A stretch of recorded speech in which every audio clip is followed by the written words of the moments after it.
আমরা দেশের school education জানি না, এটা আমরা একটা প্রচার করা যে আমরা যদি একটু সাধারণভাবে ভাবি যে আমাদের বর্তমান যে স্কুল এডুকেশন এটা চেঞ্জ হওয়া উচিত। এবার কীরকম, মনে করেন ক্লাস 1-এর একটা ছেলে কোনো একটা স্কুলে পড়ে, সে মাত্র 3টা সাবজেক্ট পড়ে।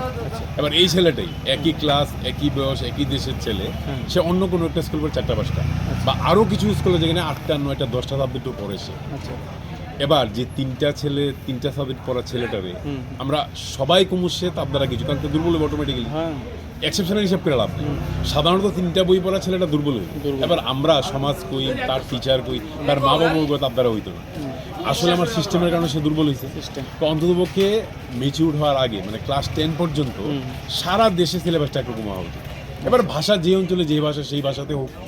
এবার কথা হইতে পারে, যেহেতু আমাদের দেশ বেশি বড়, সেইখানে ভূগোল আর ইতিহাসের একটা আঞ্চলিক চ্যাপ্টার থাকতে পারে, তাইলে আর প্রবলেম নাই। আমার ছেলে যাতে সবাই সারা দেশে অন্ততকে শিশু বয়সে একরকম সুযোগ পায়, তার লাগে সারা দেশে সিলেবাসটা একরকম, যে হোক আমার মেগা সিটি কোনো স্কুল আর হোক আমার একদম প্রত্যন্ত গ্রামের স্কুল, মানে প্রাইভেট সরকারি সব জায়গায়, যাক সব জায়গায় একরকম। কারণ স্টুডেন্ট তো স্টুডেন্টই, এইটাই আমার প্রচার করা বক্তব্য। এবার যদি আমরা মনে করি যে এটা যুক্তিযুক্ত, তাহলে আমরা সবাই মিললেই ব্যাপারটাকে আলোচনা শুরু করি। ঠিক আছে, থ্যাংক ইউ।